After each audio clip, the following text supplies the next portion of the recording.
بەڕێزان سڵاوتان لەبێت منداڵیە لە بازنەدا لەگەڵتانم سەرەتاش سەردەرەی گرنگترین هەواڵەکانتان پێشکەشەکەم. فراکسیۆنی یەکێتی لە ئەنجومەنی نوێنەرانی عێراق داوای لە وەزارەتی ناوخۆ کردووە لێکۆڵینەوە بکەن لەو کەسانەی کە لە یاری کۆتایی پاڵەوانێتی کەنجا 25 ئاڵای کوردستانیان لە چەند گەنجێک وەرگرت و ڕێگەیان نەدا بەرزی بکەنەوە.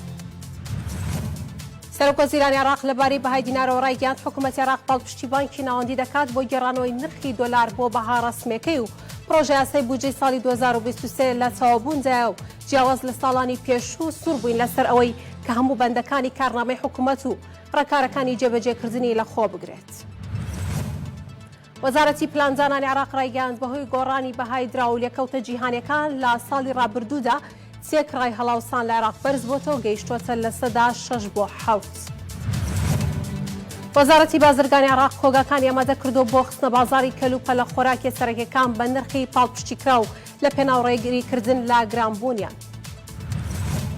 نزمبوونەوەی بەهای دینار بەرامبەر بە دۆلار کاریگەری لەسەر قستی یەکەکانی نیشتە جێبوون دروست کردووە. سەرۆکی دەستەوە بەرهێنانی هەرێمیش دەڵێت پێویستە ئەو گرفتە چارەسەر بکرێت.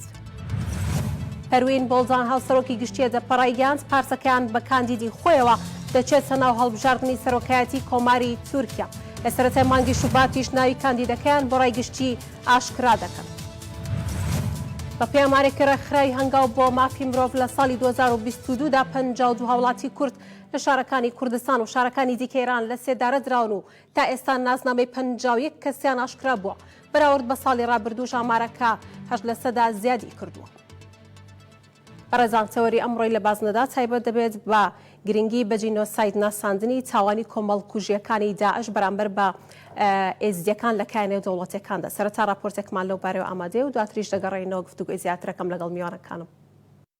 لە سێیابی ساڵی 2014 تیرۆرستانی داعش یەکێک لە هەرە قێزەونترین تاوانەکانی سەردەمیان بەرامبەر بە وڵاتیانی ئێزیدی دەڤەری شنگال ئەنجامدا. نمونەیەم تاوانە لە 100 ساڵی ڕابردوودا لە جیهاندا نەبووە. شنگال سەر بە پارێزگای نینەوەیە و دەکەوێتە ڕۆژئاوای هەرێمی کوردستان و تەنها 120 کیلۆمەتر لە شاری مووسڵ ناوەندی پارێزگای نینەوەوە دوورە. ساڵی 2014 و لە دوای پاشەکشەی هێزەکانی پێشمەرگا لەلایەن داعشەوە داگیر کرا.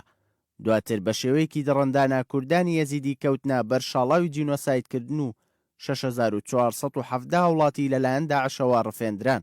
کە تا ئێستا توانراوە 3562 کەسیان ڕزگار بکرێن و ئەوانی دیکە تا ئێستاش بێسەر و شوێنن.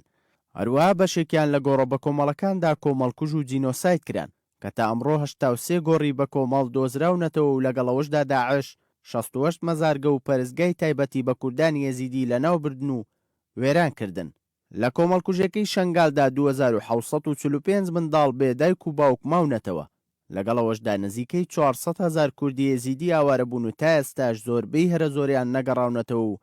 لەژێر چادری کەمپەکاندا لە ژیانێکی سەختدا ژیانیان بەسەر دەبن. چالاکوانانی بواری جینۆسایدیش داوا دەکەن فشار بخرێتە سەر حکوومەتی بەغدا و پەیماننامەی ڕۆما ئیمزا بکات و ببێتە ئەندامی دادگای تاوانی نێودەوڵەتی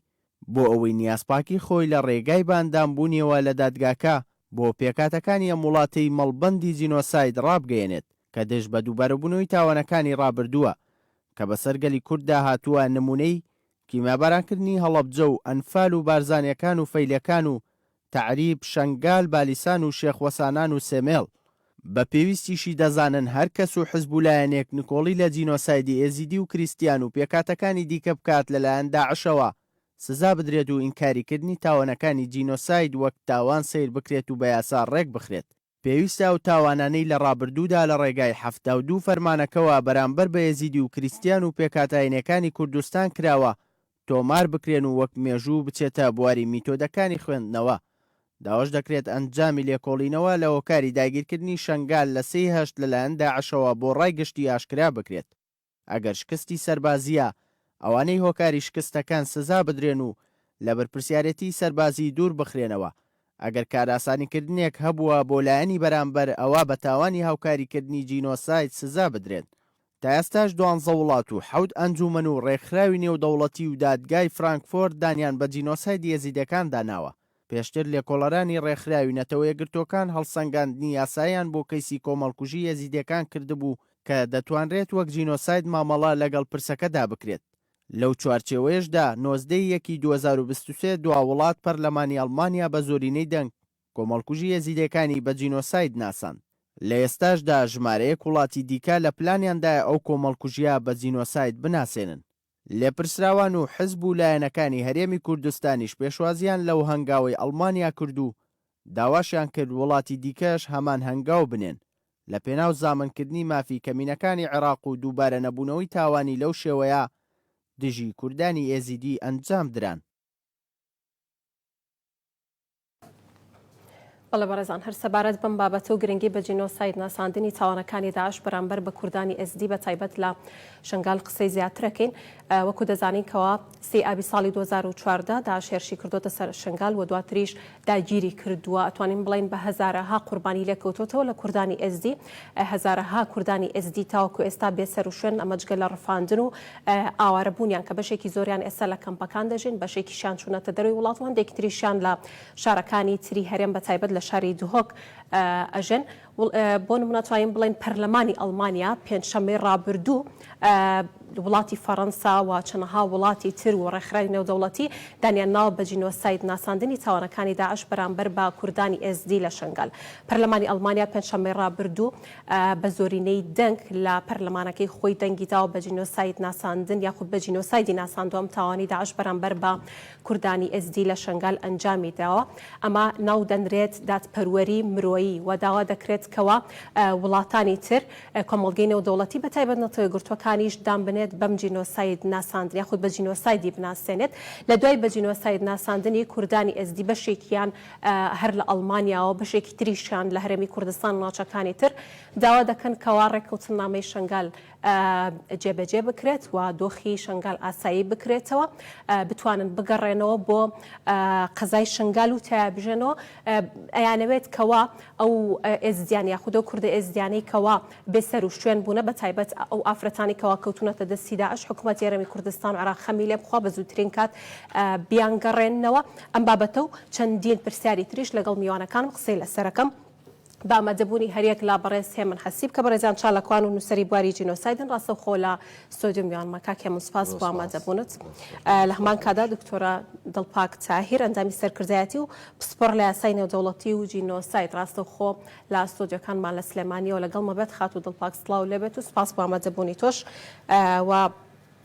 شێخ داود جوندی لە پرسراوی مەڵبەندی یەکێتی نیشتیمانی کوردستان بەڕێزیشان بە هەمان شێوە ڕاستە خۆ لە شنگالەوە لەگەڵمە بێت. کاک شێخ سوپاس بۆ بەڕێزیشت. کاک هێمن با لەوە دەست پێ بکەم ئەگەر بەرلەوەی کەوا بچینەوە بابەتەکە و باسێکی جینۆسایدمان بۆ بکەی جینۆساید چییە و سزاکانی چین؟ لێرە بابەتی جینۆساید لە مێژوودا ڕێگوڕیشەیەکی کۆنی هەیە، ینی ناتوانین بە تەحدید دیاریکەین لە چی سەردەمێکی مرۆڤایەتیەوە ئەم تاوانەڵداوە جۆرەکان هەندێک جار بۆ قڕکردنی با بڵێن نەتەوە بووە، هەندێک جار بۆ قڕکردنی هۆزێک بووە، هەندێک جار بۆ لە ناوبردننی با بڵێن ڕەگەزێکی دیاریکراوە یاخود بۆ لەناوبردننی ڕەگەزی مێینە بووە بۆی حاڵەتی با بڵێن وەچە خستنەوە ڕوونەدا لەناو ئەو هۆزەیە ئەو نەتەوەوانە ناتوانین مێژوەکەی بە دیاریکراوی دیاریکەین لەگەنا. بەڵام ئەتوانین بڵێن لە ساڵی 1990 بە دواوە لە بەتایبەتی لە دوای جینۆسایدی ئەرمەنەکانەوە ئیتر کۆمەلگای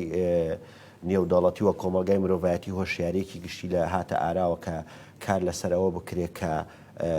با بڵێن ئەم پرسە ئەم تاوانەی کە ئەکرێ سنوورێکی بۆ دانرێەوە کار بکرێت لەسەر ڕێکاری نێودەوڵەتی بگیرێتە بەر. تا ساڵی 1930ش با بڵێن دەستەواژەی جینۆساید نەبووە لە جیهاندا. لە ساڵی 1930 بەدواوە کە ئێستا ناوەکەیم لە خەیاڵ ینی لە خەیاڵدانەیەکێکە لە یاساناسا نێودەوڵەتەکان کە خۆی بەڕەگەز ئەرمەنیە و لە نیشتەجێی ئەمریکا بووە کار لەسەر ئەوواکە و بۆ نمونە لە یەکێ لەو کوشتارگانی کە لە پۆڵەندا ڕوویداوە سەرۆکی ئەو کاتی ئەمریکاڵێ ئێمە لە بەردەم تاوانی کاداین پێناسەی نییە کە پێناسەی نییە ئەم لێرەوە ئەم زانە یاساییە دێتە ئەوەی کە دەستەواژەی جینۆساید دێنێتە ئاراوە و پێناسەیەکە کە پێناسەکەی بریتیە لە هەر هەوڵێک یاخود هەر کردەوەیەک کە ئامانج لێی لە ناوبردن یا قڕکردنی توێژێکی دیاریکراوە بێ ئیتر مەرج نییە تەنها نەتەوە بێ ئاینێک کەمینەیەک هۆزێک قەبیلەیەک دیاری کردەوە و سزاکانیش بە پێی سەردەمەکان گەشەی پێدراوە یعنی بە پێی سەردەمەکان بۆ نمونە ئێمە یاسای با بڵێن قەدەغەکردنی تاوانی جینۆسایدمانەیە بە دوای ئەوەدا ئێمە چەندین یاسایتر هاتەتە ئاراوە لە جارنامەی مافی مرۆڤ کە ئاماژە بۆ کراوە دواتر هەتاوەی پەیماننامەی ڕۆما لە هەفتەی 1998 پەسەند کراوە بابەتەکە فراوانە لە ڕۆی یاسایەکانەوە سزاکانی چەنە بەڵام ئەوەی کە لەسەر ئاستی جیهانە ئێمە سێ تاوانی گەورەمانەیە تاوانی جینۆسایدە تاوانی جەنگە تاوانی جیرمۆرۆڤایەتیە و بەم دوایانێش دادگای تاوانی نێودەوڵەتی با بڵێن تاوانی عیدوان دژمنکاریشی ڕیزبەندی تاوانە نێودەوڵەتەکانەوە ئەمە بەپێی ئەو ستانداردە جیهانی کە لە پەیماننامەی ڕۆما پەسەند کراوە ئەمانە تاوانی نێودەوڵەتین و دەبێت کۆمەلگای نێودەوڵەتی هەوڵدا بۆی ئەم جۆرە تاوانانە لە هیچ شوێنێکی گۆی زەویە ڕوونەدا و کاریش بکرێ بۆ سزادانی بکرانی ئەم تاوانە لە ڕابردوودا کار کراوە بۆ نمونە لە دارفۆرە عمەر بەشیر ئەوەی سەرۆکی پێشووی سوودان ناوەکەی لە سزا درراوە لەسەر تاوانی دارفۆر و لە ئەفریقای باشوور چەندین وڵات هەبووە تاوانی تێ ڕوویداوە کراوە و لە ڕوەندا هەمان دۆسێ جۆلەراوە بەڵام هێشتا ئەتوانی بڵێ کۆمەلگای نێودەوڵەتی لە ڕووی سزادانی تاوانباران و بکەران لە دادگای نێودەوڵەتیان بەپێی توموح نییە نەگەیشتوتە ئەو ئاستەی کە چکم خۆی سزا چییە؟ سزا تۆ بۆیە کە تۆ کەسێک سزا ئەدەی ئەمە هۆشداریە بۆ کەسێکی تر کە هەمان تاوان ئەنجام نەداتەوە کە تۆ کە سزا نەبێ هەموو کەس تر تاوان ئەنجامەدا تا ئێستا کۆمەلگای نێودەوڵەتی و یاسا نێودەوڵەتی سەر ڕای بوونیانەوە بوونی دادگای تاوانی نێودەوڵەتی نەبووە ئامرازێک بۆی کە تاوانەکانی جینۆساید و تاوانی جەنگ ڕوونەدا لە کاتێکە ئەمە لە سەدەی 21 وە لە ساڵی 2023 و بەردەوام ئێستاش و بۆ ئایندێش ئەم تاوانە نەڕوەدا. باشە زۆر چاکە دڵ بەخان دێمە لای تۆ ئەم هەنگاوی پەرلەمانی ئەڵمانیا کەوا دەنگیدا و بە جینۆساید ناساندنی تاوانەکانی داعش بەرامبەر بە کوردانی ئێزدی لە شنگال چۆنی ئەبێنن؟ بەڵێ سپاس پێش ئەوەی کە وەڵامی ئەو پرسیاری بەڕێز بدەمەوە هەروەکو ئیزافەیەک بۆ قسەکانی میوانە بەڕێزەکەت کاکێمن ئەو کەسایەتە دیارەی کە ڕۆڵی بەرچاوی هەبوو لەوەی کە تاوانی جینۆساید بچێتە ئاستێکی نێودەوڵەتیەوە ئەو ڕەفائێل لێمکن جوولەکەیەکی پۆڵەندی بوو کە یەکێک بوو لەو کەسانەی کە کەسوکاری هەمووی بوونە قوربانی تاوانی جینۆساید لە بەدەستی نازیەکان لە جینۆسایدی هۆلۆکۆستە لە پاشان ئەم لە لیژنەی یاسای نێودەوڵەتی لیژنەی یاسایەکەی کە کارێکی گەورەی کرد بۆ ئەوەی چەمکی جینۆساید بچێتە ناو زانستی بڵێن یاسایی نێودەوڵەتیەوە و سزای بۆ داربرنێ بۆیە مرۆڤایەتی قەرزاری ڕنج و ماندووبوونی ئەو کەسایەتە دیارەیە کە توانی لە دەرەنجامە ڕێکەوتنامەی قەدەغەکردنی کۆمەڵکوژی و سزاکانی بێتە ئاراوە. سەبارەت بەو هەنگاوەی پەرلەمانی ئەڵمانیا هەروەکو لە راپۆرتەکەتانە ئاماژەتان پێدا چەندین وڵات و ڕێکخراوی تر کاریان لەسەر ئەمە کردووە بەڵام ئەمەی پەرلەمانی ئەڵمانیا بێگومان درێژە پێدانی هەموو هەوڵەکانی پێشویانە سەبارەت بە تاوانی جینۆسایدی ئێزدیەکان بە دەستی داعش چونکە ئەڵمانیا یەکێک بۆ لە وڵاتانەی هەر لە سەرەتاوە هاتۆتە دەنگ لەسەر پرسی ئێزدیەکان چ لە هاوکاریکردنیان لە ڕووی مرۆڤایەتیەوە و لە چ لە دەرخستنی نادیە مراد و کەسایەتێکی نێو ئێزیدیەکان کە توانی بە دنیای بناسێنێ و وەکو شاید حاڵێکی زیندوو لەو تاوانە هەوڵیدا کە زۆربەی سەرۆگوڵاتانی دنیا ببینێ و کارەساتەکەیان بۆ باس بکە و ئەم هەنگاوەشیان بێگومان دوو دەرکەوتەی زۆر گرنگی هەیە یەکەمیان لە ڕووی مرۆڤایەتیەوە ئەمە خاڵێکی بەهێزە بۆ پێگەی ئەڵمانیا لە داکۆکیکردن لە مافی مرۆڤ و هەروەها لە ڕووی سیاسیشەوە بێگومان بۆ کورد دەستکەوتێکی گرنگە و جگەلەوەش بۆ ئێزدیەکان وەکو حاڵەتە معنەویەکە ئەمە خاڵێکی زۆر پۆزیتیفە بۆ ئەوان بۆیە جێگەی دڵخۆشی و جێگەی دەستخۆشیە بۆ ئەو هەوڵانە ئەڵمانیا وڵاتیەکان دەستکەوتێکی گرنگە خۆیان بۆ نمونە پرسیاریەوەکەن کە بە جینۆساید ناساندنی لەلایەن پەرلەمانی ئەڵمانیا و وڵاتەکانی تریشکەوە لە پلانیانە هەیە لە داهاتۆ بە جینۆسایدی بناسێنن ئەتوانێت ساڕێژی ئەو زەبرە بکات کە بەر ئێزدیەکان کەوتووە بە جینۆساید ناساندن دەتوانێت چیان بۆ بکات لە ڕووی معنەویەوە بەڵێ جێگەی دڵخۆشیە کە تۆ کەسێک تاوانبار ببینی دەستدرێژی بکاتە سەر و ببینی بە سزای خۆیگە بەڵام گرنگی ئەمە تەنها لەوەیە ڕنگ ناداتەوە کە یەک وڵات ئەم تاوانە بە جینۆساید بناسێنێت چونکە ئەمە پێویستی بە کۆدەنگێکی نێودەوڵەتیە بۆ ئەوەی ئەم تاوانە هەنگاوی تر بنێ بەرەو دادگاییکردن بچێتە دادگای نێودەوڵەتی جینایی کە ئەمە خاڵێکی گرنگە کە بەپێی نیزامی ڕۆما پێویستە ئەو کەسانەی کە دەستیان هەبووە لە ئەنجامدانی ئەم تاوانە سزا بدرێت و بڵین لە دوای ئەوە دەرهاوی شتەکانی چی ئەبێ بەڵێمە هەروەکو بینیمان ئەوەی کە لە ڕواندا ڕوویدا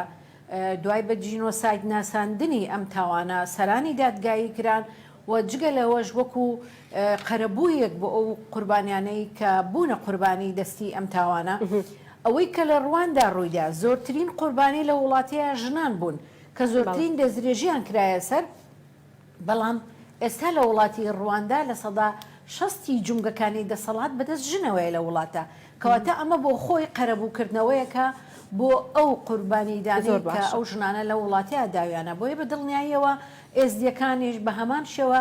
چ لە قەرەبووی مادی و لە قەرەبووی معنەویەوە سودمەند دەبن ئەگەر بێت و لە دوای ئەڵمانیا ئەم بڕیارانە بچێتە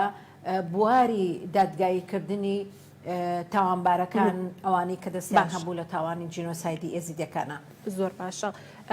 کاک شێخدا و دێمەلای بەڕێزت پێتان وایە کە بە جینۆساید ناساندنی تاوانەکانی داعش و کۆمەڵکوژیەکانی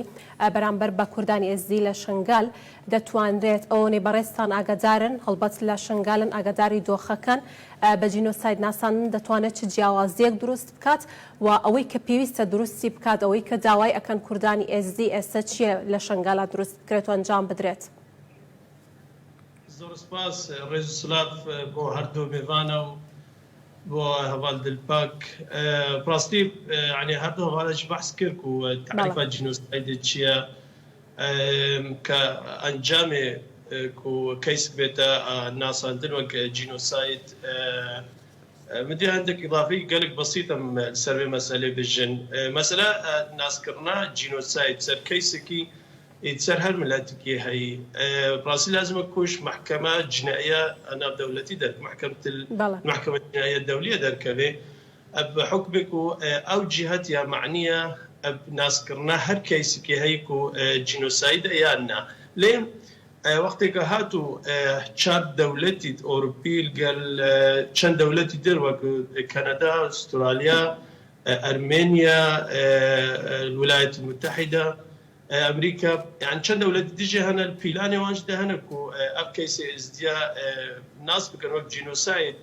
البدر ده مسألة كبينة تصير مسألة المحكمة الجنائية الدولية يعني أو أبي كيسي أبدا الناس كرين وقت جينوسايد ده وقت يكو أب برلمان بان دولة أوروبي قال أمريكا قال سرانسري دنيا البلاني وان ده يكو أبي كيسي بدنا الناس كرين وقت جينوسايد بجمان ده تأثير عنها بالجمعية العمومية الأمم المتحدة بتايبات السر مجلس الأمن الدولي بحكم يكون أب كيسنها المجلس الأمن الدولي هذا بيتا إحالة كرن بقيتا أب كيسة بقيتا المحكمة الجنائية دولة هذا دراسة بيتا كرن مشروع قانوني كديار بكر هذا هاتو أوي وقت ده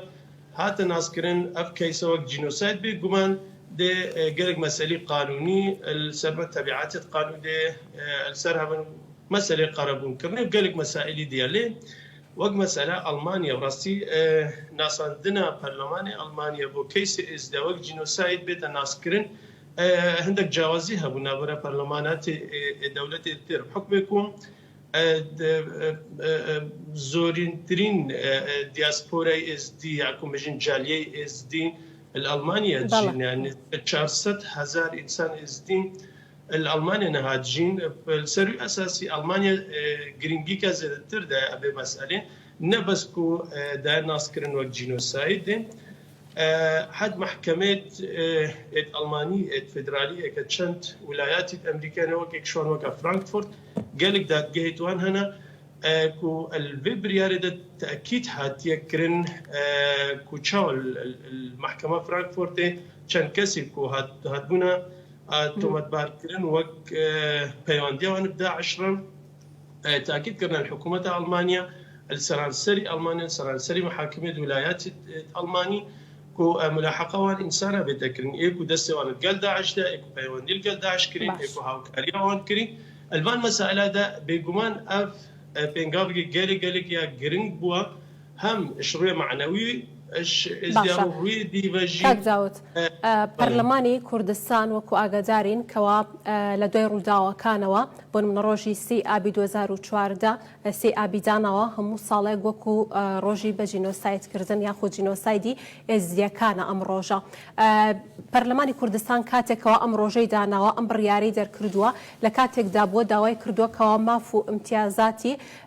بۆ نەکوردانی ئێزدی بدرێت و قەرەبوویان بکرێتەوە. ئێوە لە شنگال چۆن ئەیبینن؟ پێتان وایەکەوە تا چەند جێبەجێ کراوە؟ زاني چاوە خانم مەسەلە پەرلەمانی کوردستانی ڕاست يعني الروي معنوية بتشتكى يعني الوقت خده مجلس محافظة موسلجي كمين قرار سر أصل جهاني ومحلي يعني سر مستوى عراقي وجهاني جدا مجلس محافظة أنا ينوجه وقت دبريال يقدر يخسكوا بجينوسايد مسألة نقري داي برلماناتها برلمان راسته يعني نوعا ما دي الشرعيات قدر بمسألة دي شروع معنوي بتشتكي قال لك ما زين بيلي وقت برلمان عراقي هتانا أما مسألة وهنا يعني ناس نكري وقت جينوسايد أو لأنه تبعات قانوني وقربون كرنا سرا مسألة برلمان كردستاني بيجمان بيته وقت بلقيكي يعني ناس زيادة الشروع قربون كرنا بيجي بحكم يكون بودجاك دستهري ما كردستان ده يكون كاربي أخلك كزيان لكفتيك وقربون بكر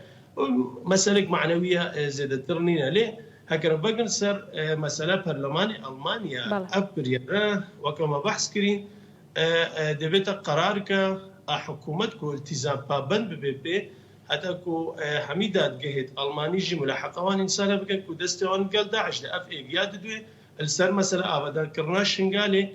التأكيد لهات يكرن السر مثلا معالجة نفسي اشخلكي كوزيان لكبتي اشعال نفسي يعني اف مسائل قالك جرينج بونا مسائل دي جابوا البيشيا في تواريدا كوبيشيا برنامج جنابه بحث كرتا قلتي وقت خلك شنقال وقت اس دي دعوات كان كو ركبتنا شنقال جيب براستي هكر يعني البدر ده مدفي توضيحك بدن مسألة جيبة جيكرنا في ركبتنا شنقالي مسألة هلخك تيجاشتيا زۆر باشە کاک داوت زۆر سوپاس دەکەم دەگەڕێمە وڵات کاک هێمن هەر سەبارەت بە جینۆساید ئەگەر قسە بکەینەوە هەموو ئەو تاوانانی کەوا تاوانە کۆمەڵکوژیانی کەوا ئەنجام دراوە لە مێژوودا بە جینۆساید ئەناسرێنرێت و لە هەمان کاتجاڕای بەڕێزیش سەبارەت بۆ هەنگاوی پەرلەمانی ئەڵمانیا چییە؟ والله طبعا راس بابتي طبعا ايما بيش برلماني المانيا يانزا برلماني ولاتي تر يعني بريطانيا استراليا كندا فرنسا ارمينيا هولندا انجمني بيراني امريكا بلجيكا وبعراق شوكا خوي يعني لولاتك خواتانا والله موي كاك داوديش باسی کرد المانيا زور گرنگە بە حکومەوەی کە بەشێکی زۆری ئێزدیەکانی سەلوێنشتەجێن کێشک ئەوەی ئەڵمانیا کە گرنگە زیاتری خۆی يعني وەک برادرانیش باسییان کرد مەسلەی ناساندن لە پەرلەمانی وڵاتانی جیهاندا بابەتێکی معنەوی ڕەمزیە زیاتر و پێناسەیەک ناساندن یەکەوە دانپێنانەکە بۆی تەتاوانەکە ڕوویداوە ئەمە گرنگە و هەنگاوێکیشە لە ڕووی ئەوەی کە ئیتر کۆمەلگای نێودەوڵەتی بێتە هۆش بۆ پاراستنی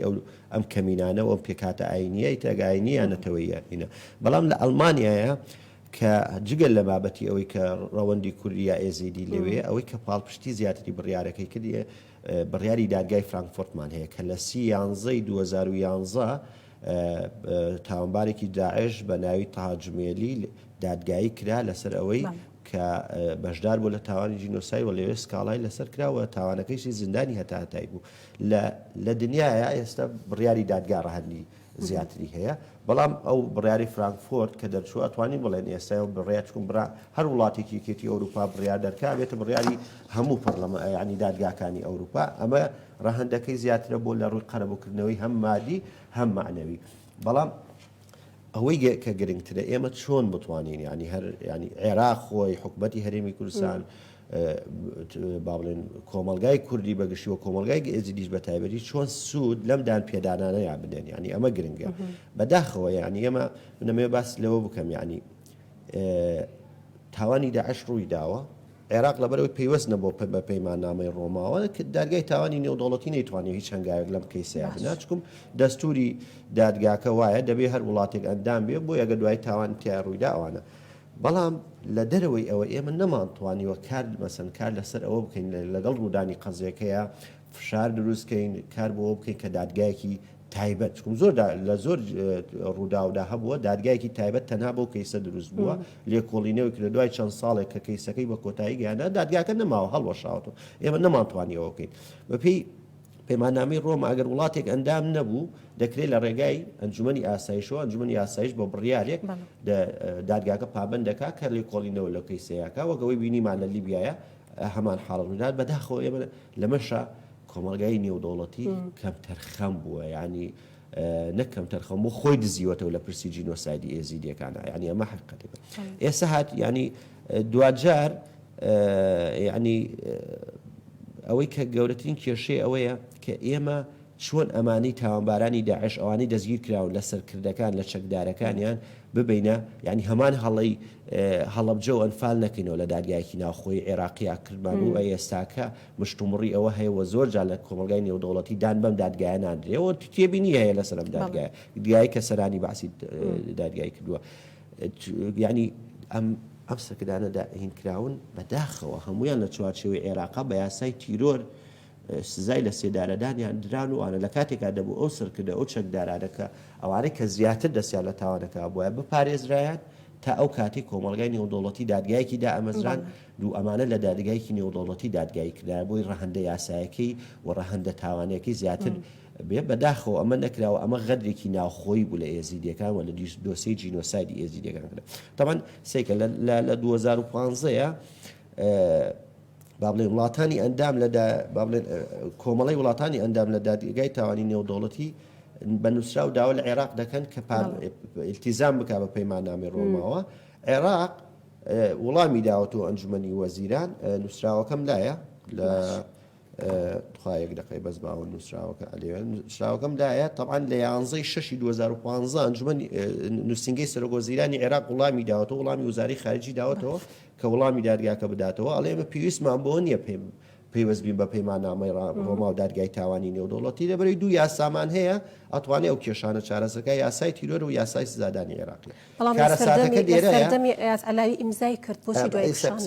کارەساتەکە لەوەیە تو ئەمانە تاوانی جینۆساید و تاوانی جەنگ و تاوانی جەمرۆڤایەتیان ئەنجام داوە تۆ بێ بە پێی یاسای تیرۆر مامەڵە لەگەڵم کرد ڕاستە خۆیان تیرۆست و گروپی تۆستین بەڵام تاوانەکەیان لە تیرۆری تێپەڕاندووە باشە دوو یاسای سزادانی عێراقی یاسای کە ساڵی 1969 دروست بوو بۆ ئەم سەردەمەیشی هێشتاکە لە تاوانی ئاسایەکە کەسێکە کوژێ لە بازارێک مشتوم بڕی لەسەر ئەوانەیە کە پێوان قسە لە ئەم یاسایە دەبێت نیوەگەری تیا بکرێ تۆ ناکرێ بێ بڵێ بەپی ئەم یاسایە سزایەدەم باشە ئەمێنە عێراق لە مانگی شوباتی 2005 پابند بوو لە سەردەمی ئەیاد عەلاویە بەداخەوە دوای دوو هەفتە کشایەوە لەو پابندی بوونەی تەمان ئەو پەیماننامەی ڕۆماش کە هەندێک کەم و کوڕیتیایەکێ لەو کەم و کوڕانەی ئەوەیە کە ڕێگادا هەر وڵاتێک لە ڕۆژی ئیمزاکردنەوەی تا 7 ساڵ ئیمزاکەی خۆی بکشێنێت ئەوە یەکێک لەو کەم و کوڕەکان و هەموو ڕێکەوتن نامە و پەیماننامان نێودەوڵەتیانی دروست بوون ئەتوانین بڵین یەشتاکە پەیماننامەیەک نەبوونەتە پەیماننامەیەک بە جددی کەمینە و یان ئەو نەتەوانی خاوەن کیانین بپارێزێت من زۆر جاوتومە ئەو یاسایانەوە ئەو دەستە سەر بخۆیانە زیاتر دەستە و یاسایەکن کە لە خزمەتی نەتەوە سەر دەستەکان زۆر باشە دڵباغ خان ئەوەی کەوا بینیمانە بۆ منە نەتەوە گرتووەکان یان ئەمریکا لە ماوەکانی ڕابردوودا هەوڵێدا کەوا لێکۆڵینەوەی ورد بکات وە تیمی لێکۆڵینەوەی تایبەت بەخۆی دەنارد بۆ شنگال لەگەڵ کوردانی ئێزدی قسەیان کردو تەنانەت تۆماری دەنگی ئەو سەردەمەش وەرگیراوە بۆ ئەوەی کەوا بەڵگەی حاشا هەڵنەگر هەبێت بۆ بە جینۆساید ناساندنی بەڵام بە بەردەوامی گلەی ئەوە کرێت بۆچی درەنگ بە جینۆساید ئەناسرێنرێ ئەم با بڵین ئەم کەمتەر خەمیە یاخود نەتەوەی گرتووەکان خودی خۆیان کۆمەڵگەی نێودەوڵەتی بۆچی بە جینۆسایدی ناناسێنن تاوەکو ئێستا بۆچی بە جینۆساید ناساندنەکە دوا ئەخرێت لەلایەن وڵاتانەوە بەڵێ من ئەمەوێ لە عێراقەوە دەست پێ بکەمەوە عێراق خۆی لە ساڵی 1950 مسادقەی لەسەر ڕێکەوتنامەی قەدەغەکردنی کۆمەڵکوژی و سزاکانی کردووە ئەمە خاڵێکی ئیجابیە کە زۆر چاکە بەڵام لە نیزامی ڕۆمایە کە ئیجراعاتی محاکەمەکردنی محکەمەی جینایی دەولی بەپێی ئەو دەستوری ئەو نیزامە ئەڕوا بڕێەوە عێراق هەروەکو میوانە بۆ ڕێزەکەت ئاماژەی پێدا نزیک بۆ لەوەی کە ئەندام بێ بەڵام لە پڕێکە تەحەفوزی کرد و گەڕایەوە و نەبوو بە ئەندام کە ئەمە مەسەلەیەکی ترە پێم وایەوە جێی باسی ئێمە نیە و هەندێک قسەی زیاتر هەڵەگرێ ئەنجومەنی وەزیرانی عێراق لە 24 سی 2015 بەڕسمی تاوانی جینۆسایدی ئێزیدیەکانی ناسان وەکو جینۆساید ئەمەش خاڵێکی ئیجابیە بە نسبەت هەڵوێستی حکوومەتی عێراقیەوە بەڵام لە نەتەوەی گرتۆکان لە بڕیاری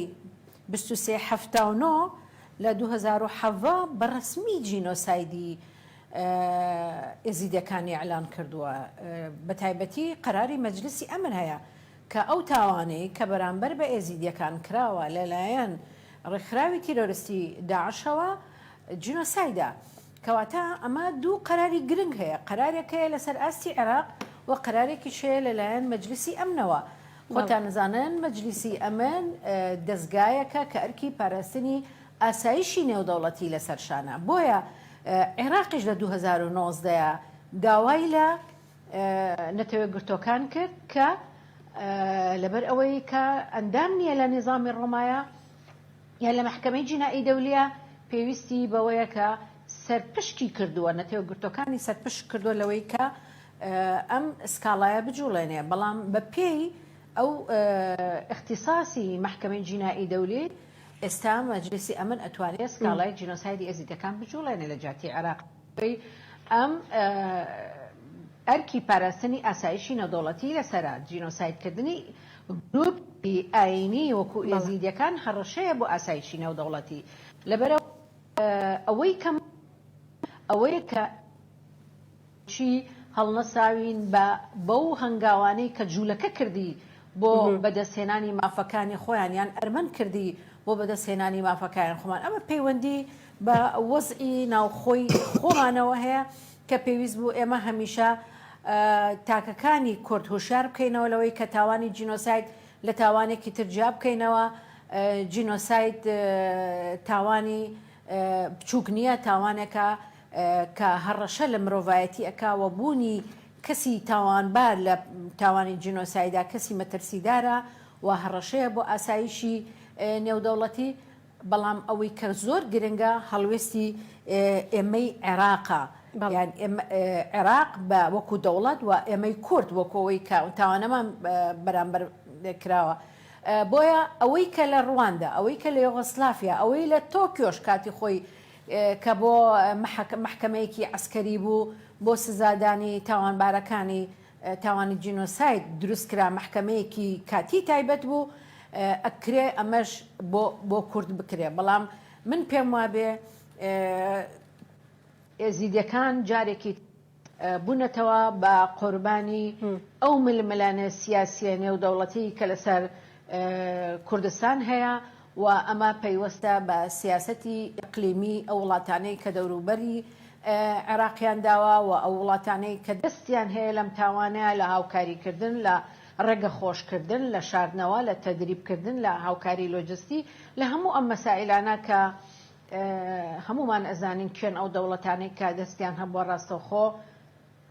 لە ئاسانکاری بۆ ئەنجامدانی ئەم تاوانەی کە دژ بە ئێزیدەکان کراوە بەڵام ئەمە جارێکی تر ئەگەڕێتەوە بۆ ئەوەی پێویستە ئێمە وەکو کورد بە یەکدەنگ بە هەستێکی نەتەوایەتی بەرزەوە ئێمە هەستین بە هەوڵدان چونکە بەڕاستی ئەوەی کە وڵاتان ئەیناسێنن بە جینۆسایدیان ڕێکخراوێک ئەیناسێنن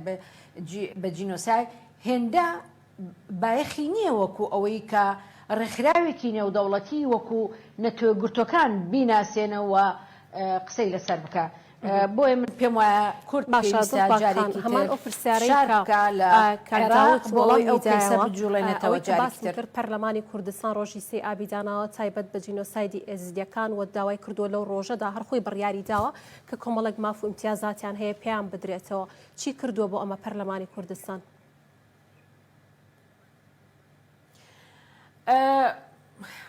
بەداخەوە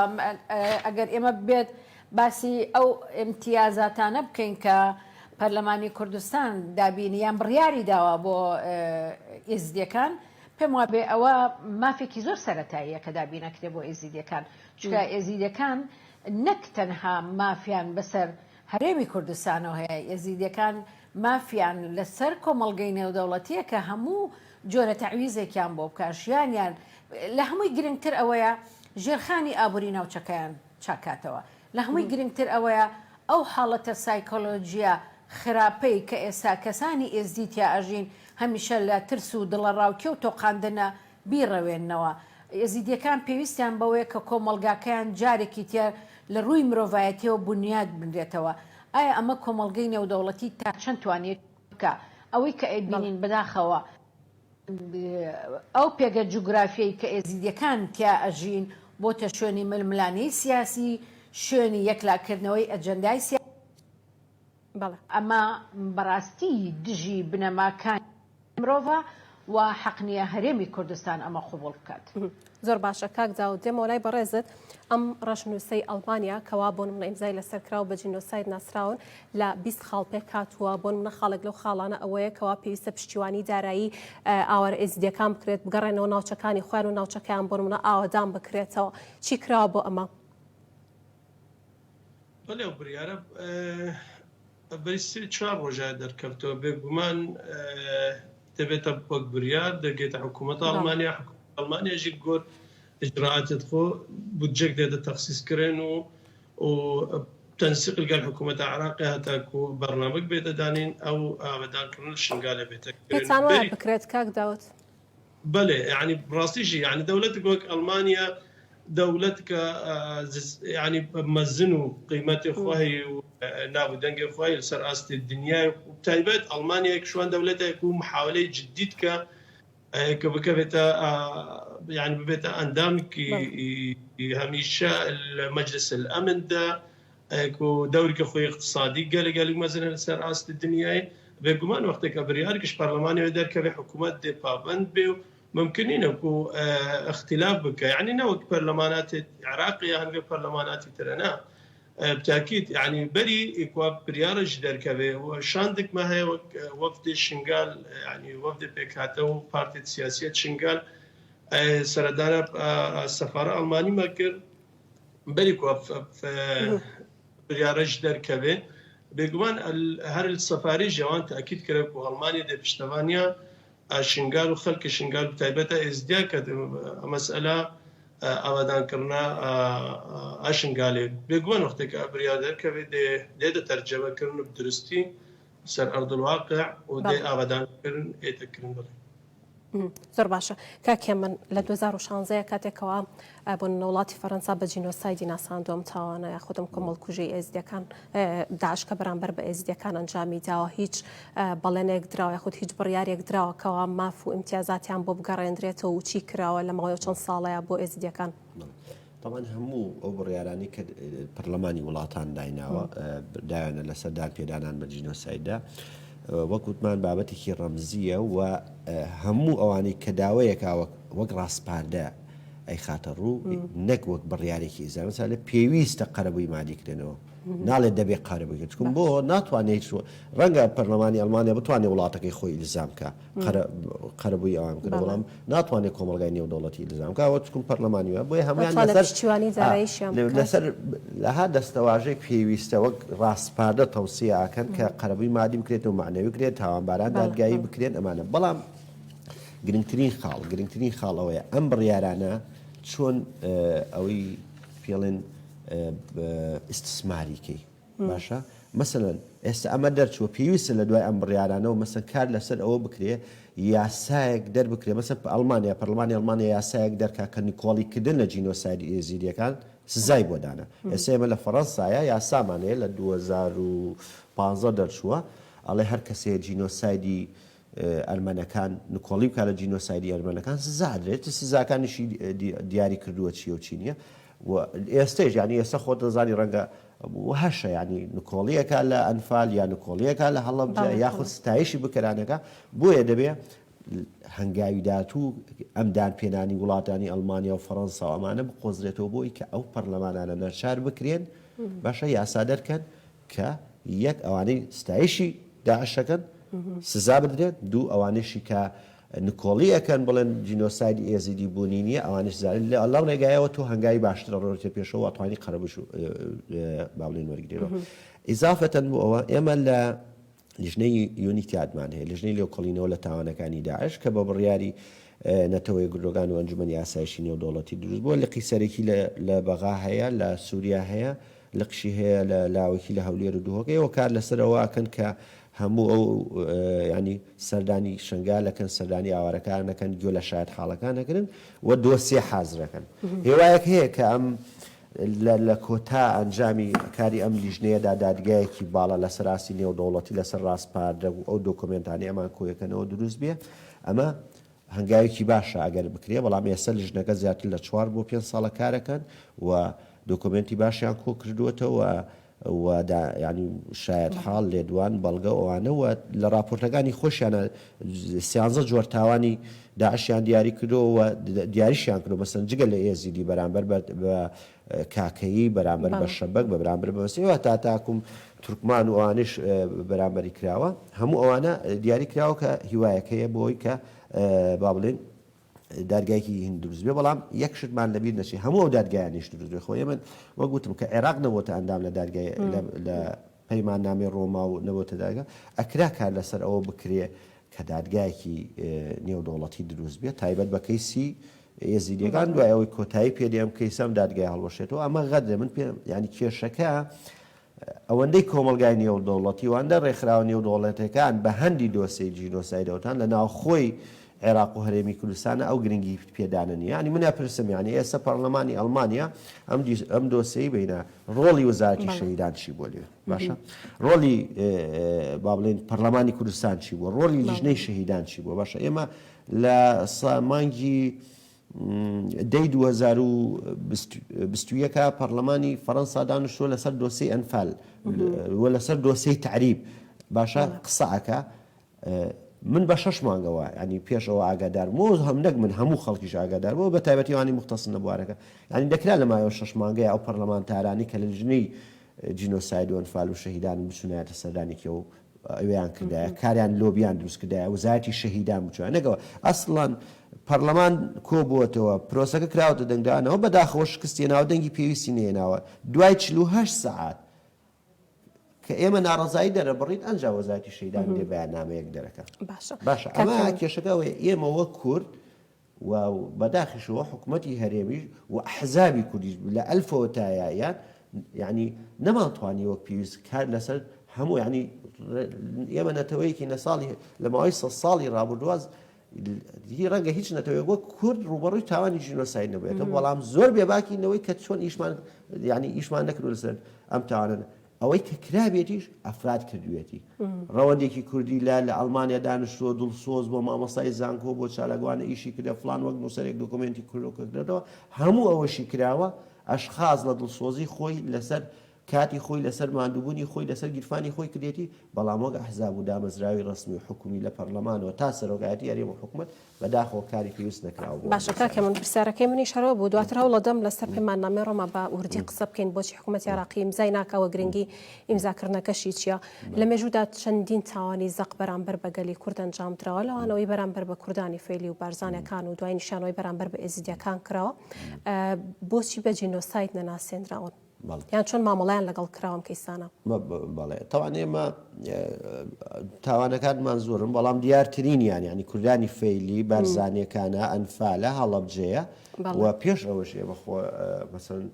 کیمیایی لە چەندی ناوچەی ترا بەکار هاتووە ئەمانە هەموویە بەڵام ئەمانە زەخترینی تاوانەکان کێشەکە بۆچی بە جینۆساید ناسان یەکێ لە هەڵە گەورەکان ئەوە بوو کە کورد نوێنەرانی کورد و کورد بەگشتیش ڕازی بوون بۆی تەوان سەرانی بەعز لە دادگایەکی ناوخۆی عێراقیە دادگایکرێ باشە ئەمە نەبووە بڕێ دەبوو دادگایکی نێودەوڵەتی بێکرد کە دادگایکی نێودەوڵەتی بووایە و بە بڕیاری ئەنجومەنی ئاسایشیە نەتەوەی گرۆکان دروست بووە ڕەهەندی زیاتری بوو لەبەر ئەوەی کە ئێستا تۆ دۆسیەکە بیتە مەسەڵەن ئێمە لە ساڵی 2011 بوو یا 12 بوو کاتە من لە ڕێکخراوی چاک بووم کە ڕێکخراوی چاک کاریگەریترین ڕێکخراو بوو برادرانی لقی سویسرا دۆسەی هەڵەبجە ئەنفالیان بردا پەرلەمانی سویسرا دەبێ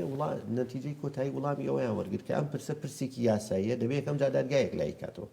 باشە یەکەم جا دادگایەک لای کاتەوە ئێن تۆن دادگات نییە ینی کێشەکە ئەوەیە تو ئەمانت لە دادگایەکی ناوخۆیان دادگایی کرد کە لە کۆمەلگای نێودەوڵەتی لە ئەوروپا و لە ڕۆژئاوایە تێبینیان لەسرە ئەمە یەکێک بووە حاڵەتی دووەمی ئەوەیە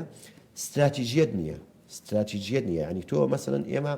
ئەنفال لە بازنێکی زۆر داخراوە کراوە چاوی نێودەوڵەتی لەسەر نەبووە دۆکومنتەکان کە من وێنە نییە فۆتۆ نییە بەڵام ئێمە هەڵەبجەمان هەبوو کە فۆتۆ دەنگدانەوەی هەبوو ئەوەی بوو و ئێمە دادگایی ئەو بازرگانەمان هەیە کە چەکی کیمیایی بە عێراق فرۆشتووە ڤان ئەنرات باشە و تاوانەکەیش لە دادگای هۆڵندا بە تاوانی جەنگ ئەژماکرا بەداخەوە کە دەبوو تاوان جینۆساید بێ بە تاوانی جەنگکرا هەموو ئەمانە ئەفراد کردوێت ینی خەڵک ڕۆیە لە هۆڵندا پەنابەرە شکاتی کردە سکۆڵی تۆمار کردووە هاتووەتەوە شاید حاڵی لێدوانی لە شاید حاڵ وەردووە شاید حاڵی بردووە دۆکۆمنتی کۆ کردوێتەوە ئەمە هەمووی ئەفراد کردێتی استراتیژیەت نەبوو ینی دامەزراوەیەک نییە لە وڵاتەیە ئەمەرکە بگرێتە ئەستو ینی کێشەکە ئەوەیە بۆیە کە تۆ کەمتر خەمت نەبوو ئەوەی ئەفرادێکە ئێستا ئەوەی فەڕەنسا چەند برادێک لەوانە کاکچیا و چەند برادێکی تر ئەوەی سویسرا کاکی وا ناسێ ئەمانە کردویان ئەوەی فەڕەنسا کاکچیا کردیان کە ڕێکخراوێکیان هەیە تایبەت بە پرسی جینۆسایدی کورد هەستاون لێ کردیانە خۆیان هەستاون پێ حکوومەتی هەرێم هەر ئاگای لە دۆسیەکە نەبوو ئەمە ینی مەبەستەکە لەوەیە کە دانی پیانانن لەبەری خۆمان کەم تەرخەمی کە خۆمان ئەڵێم ینی وەک لایەنی ڕسمی ئەڵێم ئەدنا ئەوانەی وەک چالاگوان ئەوانەی وەک ڕێکخراوەکان ئەوانەی وەک نووسەر کاریان کردو لە دوای 91 لەم بوارەیە زۆر ماندوون وەکاری زۆر باشیانیش کردووە بەڵام هەموو ئەوشی کردیانە خۆیان کردیان و پاڵپشتی نەکراون تۆ ئەمە پێویستی بە لۆبیکردنە پێویستی بە سەردانیکردنە لەگەڵ فراکسیۆنەکان دانشی بەڵگەکان کۆکەیتەوە دۆکۆمنتەکان کۆکەیت مەسەڵەن تۆ لە هەڵدانەوەی گۆڕی بە کۆمەڵە باشە هەموو گۆڕە بە کۆمەڵانەی هەڵە درێتەوە لە باشوور هینی ئەنفالە چەند ڕێکخراوی نێودەوڵەتی لێ کە چاوی لەسەر بێ بۆی شتەکە بێتە دۆکۆمنتێکی ڕسمی باشە ئەمانە نیە ئەمە کێشەکەی زۆر باشە دڵباگ خان ئەگەر بگەڕێم وڵای بەڕێستان بۆ نمونە ئێزدیەکان باس لەوا کرێت کە بەشێکی زۆریان جگەل لە ڕفاندن و کوشتن و بە کۆیلەکردن دەست درێژیکردنە سەر ئافرەتان و هەموو ئەوەی کە بەرامبەریان کرا و جگەل لە قوربانیەکانیش ئێستا بەشێکی زۆریان خاوەنی ناسناوی باری کەسێتی نین لە ناوچەکانی خۆیان مەزارگە ئاینەکانیان چەقیوەتە و چەندین شتێتر ئەم دۆخەی شنگال بۆ ئێزدیەکان چۆن ئاسایی ئەکرێتەوە پێویستە چۆن چارەسەر بکرێت چاوەکو بگەڕێنەوە ناوچەکەی خۆیان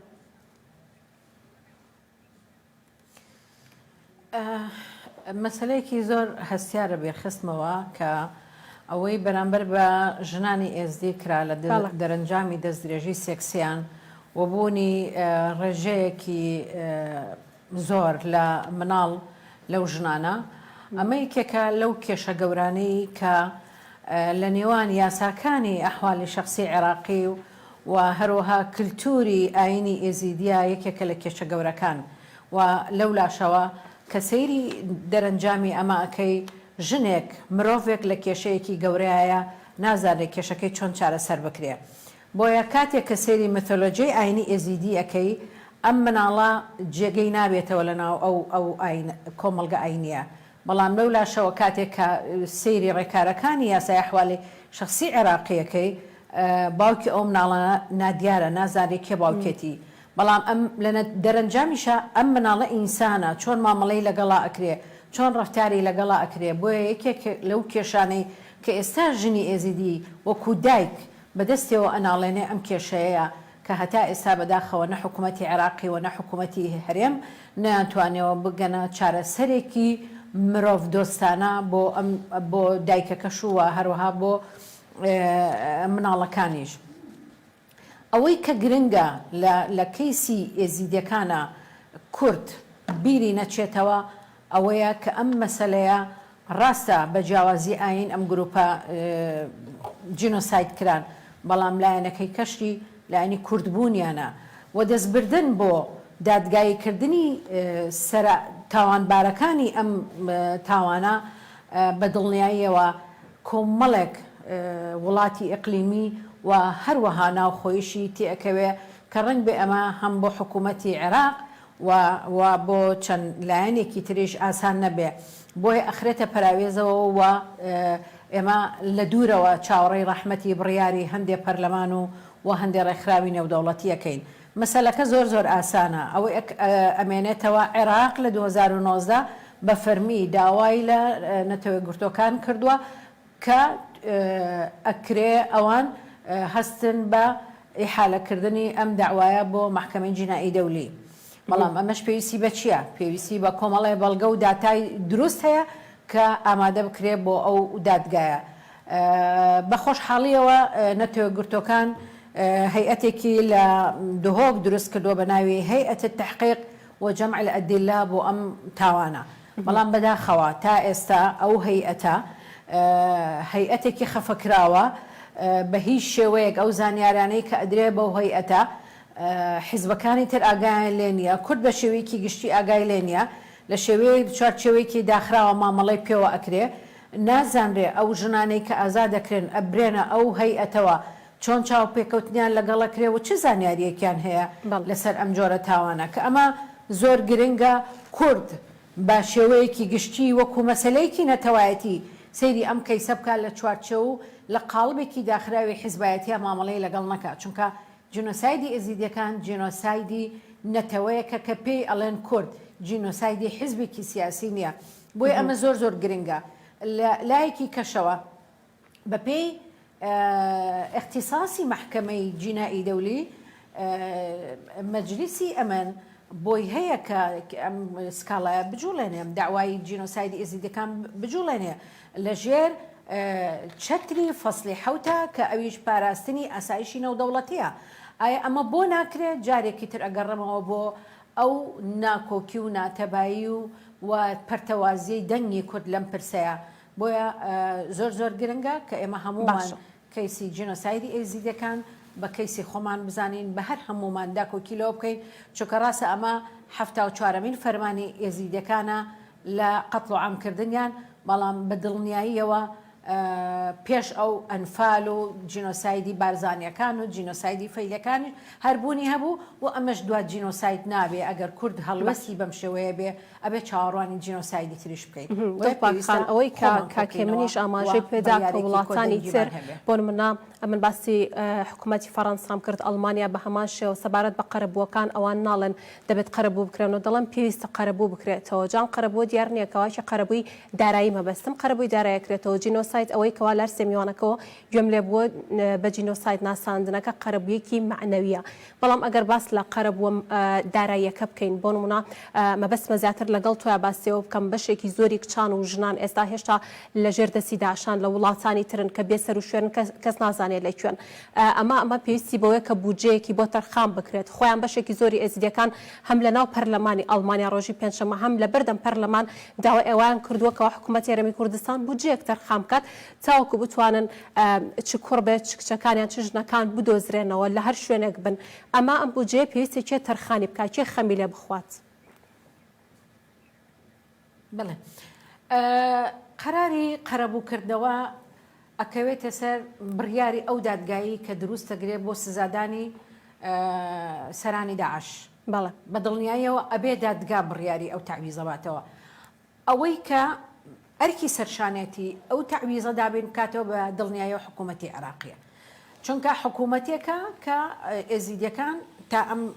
ساتە هەڵگرینە سامەی عێراقین پێویستە نەک حکوومەتی هەرێم بەڵکو حکوومەتی عێراق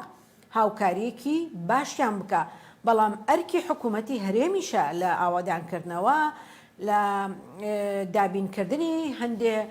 خۆشگوزەرانی بۆ ئێزیدیەکان ئەرکی خۆی هەستێ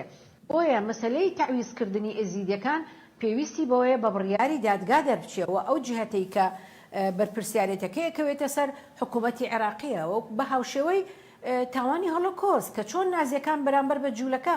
لە ئەڵمانیا ئەنجامیاندا بەڵام حکوومەتی دوایی نازیەکان هەستا بە تعویزکردنی ئەو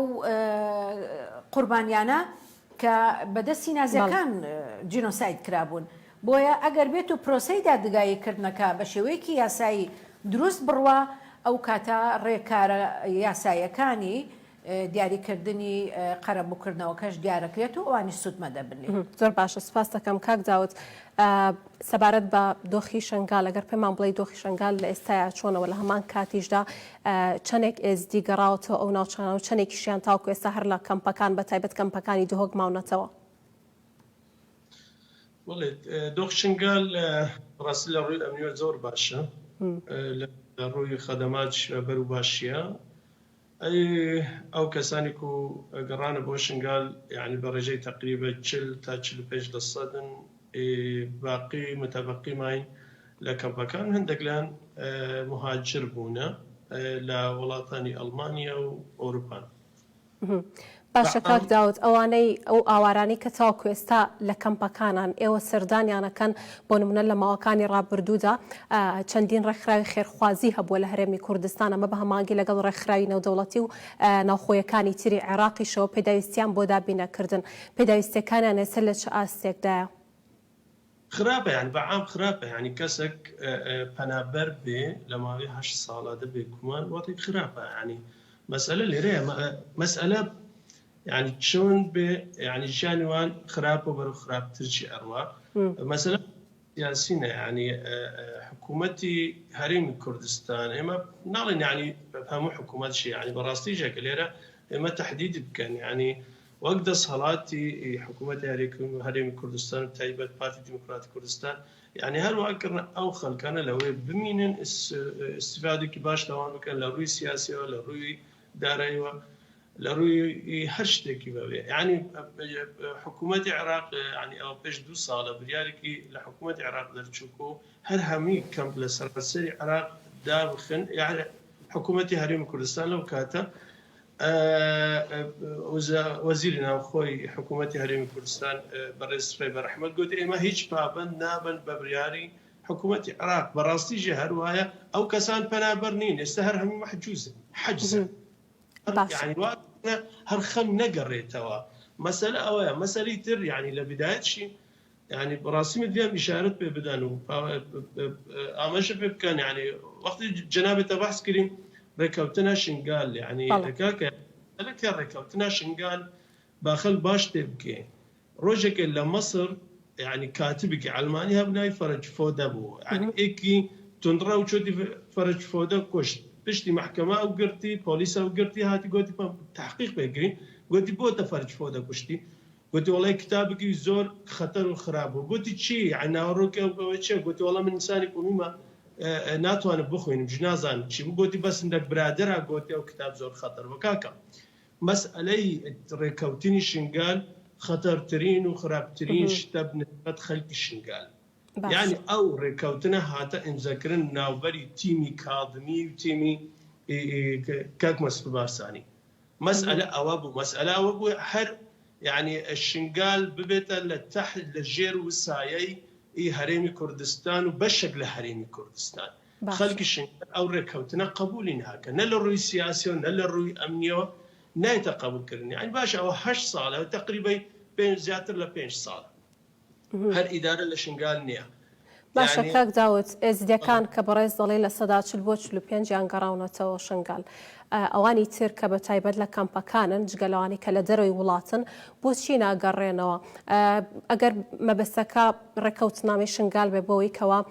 جێبەجێ بکرێت باس لە ئاساییکردنەوە ئەکات ئاساییکردنەوەی دۆخی شنگال دۆخی شنگال لە ڕووی ئەمنیەوە خراپە خراپ نییە کاکە کی گوتی یعنی ئەو ڕێککەوتنە کاکە وەختی ناوە ڕۆکی ئەو ڕێککەوتنە هەکرد هەر کەسەکە بێن نەخوند بێ بۆ بەحسی ئەو ڕێککەوتنە بکە کاکەوەرە باش یعنی خاڵ ئەو ڕێککەوتنە بخوینە باش تەفسیری بکە لەو کاتە حکم لەسەر بدە یعنی ئەو ڕێککەوتنە خراپە یا باشە ئێمە وەک سیاسەتمەدار و خەڵکی شنگال لێرە یعنی هەمی پارتی سیاسی لێرە لە شنگال هەمی پێک هاتەکانی شنگال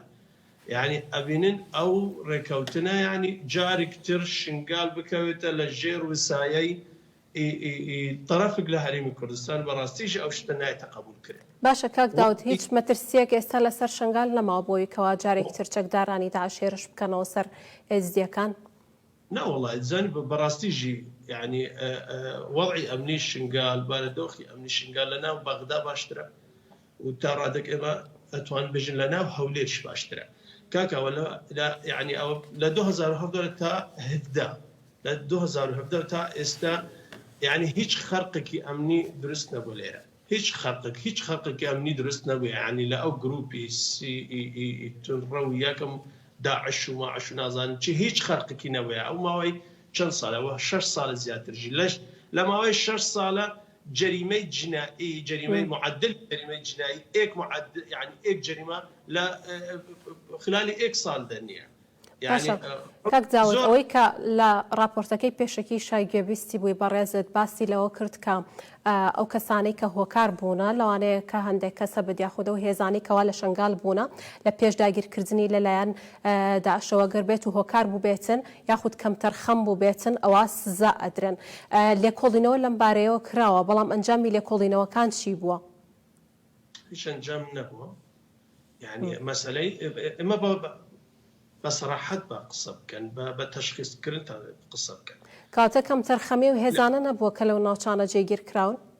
قبل شون كاك يعني مقصد يعني بيش هاتني داعش مو بلا بيش هاتني داعش ملفي أمني شنقال لدستي بارتي ديمقراطي كردستان بوا بيش ماشا كم ترخمنا بونا وهزي كلو ناوشي بونا ترخمونا أصلا هيج إجراءاتي برامبري أو سركردي عسكري وأمني وآسايش وباراسن ونازال تشيو وإذا نكره كاك عدو أتر يعني أنا قلتي إما لجنة درست أكانوا ليكولين أكانوا سزاجيان بدل بالعكس يعني أو كساني كو سبب هنا أو كساني كو سركردبنا لش ليرة لشنقال يعني هنقرأ امتيازاتي زيادة بدانا أو مسألة همي بالرقلام ودعاينا زيادة نبونا مسألة ترجي مسألة أو ريكا شنقال يعني حكر نباي يعني براسيجي بيش انذكرني او ركبتني شنقال روجانا نبا تقريبا 6 خيزان لهرمي كردستان حتى زور باشا بشتي او انذكرني او ركبتنا براستيجي يعني او قرانا خلق زور باشا كاك داوت دو بيامي برز چیه زۆر سپاس بەڕاستی پەیامی من هەر ئەوە بۆ هەمی خەڵکی ئێمە خەڵکی کەمپە و ئاواران بە زووترین کات بگەڕنەوە ڕەوشی شنگال زۆر باشە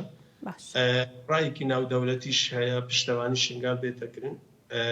بێگومان ئەو ڕایی ناودەوڵەتیژی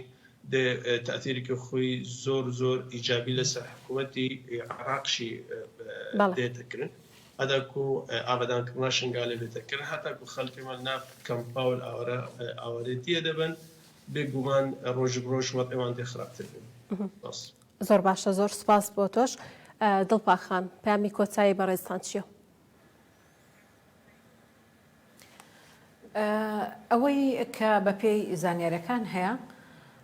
ئێستا کەیسی بە جینۆساید ناساندنی تاوانی کۆمەڵکوژی ئێزدیەکان وەکو خراوەتە ئەجەندای کاری پەرلەمانی ئەوروپاوە ئەمە دیاردەیەکی دڵخۆشە ئەگەر بێت و پەرلەمانی ئەوروپا دەنگ لەسەر ئەم بڕیارە بە وەکو هەمان هاوشێوەی ئەڵمانیا مانای وایە هەموو ئەو وڵاتانەی کە ئەندام لە یەکێتی ئەوروپا و لە پەرلەمانی ئەوروپایە کەواتە ئەبێ پابند بن بەو بڕیارەوە هەوڵ بدەن کە لەلایەن خۆیانەوە هەر هیچ نەبێ ئەو هاوڵاتیانانەی خۆیان کە ئەندام من لە ڕێکخراوی تیرۆریستی داعشە هەوڵ بدەن بۆ ئامادەیان کەنچکە ئەوان هەم ئەندامن لە ڕێکەوتنامەی کۆمەڵکوژەکەوە هەم ئەندامن لە محکمەی جینایی دەولی بۆیە ئەوە زۆر گرنگە کەیسی ئێزیدیەکان زیاتر ئەچێتە پێشەوە و ئەمێنێتەوە جارێکی تر بۆ ئێمەی کورد کە پێویستە دەستەوەستان نەوەستین و ئەم تاوانە هەمیشە لە خەیاڵمان بێ و هەوڵ بدەین بە کۆدەنگیەک بیگەێنینە ناوەندانی و دەوڵەتیەکان تاکو سەرانی داعش بە سزای یاسایی خۆیان بگەن. زۆر باشە، زۆر سوپاس دەکەم کاکێ من قسەی کۆتایی ئێوە تێبینیت لەسەر قسەی میوانەکانیش. دەست خۆش وەڵا ئەوەی کە هین بووم ملاحەزەیەکمە لەسەر قسەکانی خاتو دڵپاک لەسەر کاری لیژنەی لۆکۆڵینە و کۆکردنەوەی بەڵگەنامەکانی یونیتار و پێ وایە ئیشەی ئەو لیژنەیە بەک پێویست نییە. من بە خۆم بەوردی متابعی کاری لیژنەکەکەم ئیشی باشیان کردووە و دۆکۆمنتی باشیان و ئەو لیژنەیە بەس لە عێراقیش نییە لە سووریاش لە ڕۆژئاوا شەکارەکەن. بەڵام پێم وایە ئێمە کەم تەرخەمی نەمانتوانێ وەک پێویست لەگەڵ هاوکاری ئەو لیژنەیە بینوانە بەرەی تورکمانی لە دۆسیەی کیمیابارانکردنی بەشیرە کە داعش بەپێوەیەوانی داعایەکەن کیمیایی بەکارهێناوە و هەندێکە لە نەخێرغازی کلۆر بەکار هاتووە لیژنەکەیان هێنایە کەرکووک و تەحقیقیان کرد لە دۆسیەکە و دۆسیەکە یەکلای کلۆوە لە لیژنەکە پەسەندی ئەوەی کرد کە تا چەکی قەدەغە کرا بەکارهێنراوە. من پێم وایە ئەوە ئێمە کەم تەرخەمین ئەوان ئیشی باشیان کردەوە. پێشتر سەرۆکی ئێستاکە لیژنەکە ناوەکەم لێلانێ سەرۆکی پێشوو کەریم خان و کە خۆی ئێستا سەرۆکی داواکاری گشتی لە دەرگای تاوان نێودەوڵەتی هاتە عێراق سەردانی پەرلەمانی کرد لەگەڵ فراکسیۆنەکان کۆبووە لەگەڵ دامەزراوەکانی حکوومەتە کۆبووە کاری باشی کردووە. یەک تێبینی کە من پێم وایە ئەمە مەترسیە بۆ کورد و بەترسیە بۆ دۆسی جینۆسایدەوەی لە هەموو ئەو بڕیارانی کە لە پەرلەمانی وڵاتان نادەرچووە ئێزیدی وەک کورد پێناسە نەکردووە وەک پێکهاتەیەکی تایبەت پێناسی کردووە کە ئەسڵ ئەم بابەتە ڕەگوڕیشەیەکی 100 ساڵی هەیە لە ڕووسیاش لە یەکێتی سۆڤێت و لە رووسیا ئێستێشە ئێزیدیەکان چکم لەو وڵاتانەی لە رووسیاش و لە وڵاتانی کۆنی یەکێتی سۆڤێش باڵێن یەزیدی بوونی هەیە کوردانی یەزیدی لێوش وەک کورد ئەژمار نەکراون و لە دەوڵەتی عێراقش لە سەرەتای دروستبوونەوە تا ئێستا ئێزیدی وەک کورد پێناسە نەکردووە لە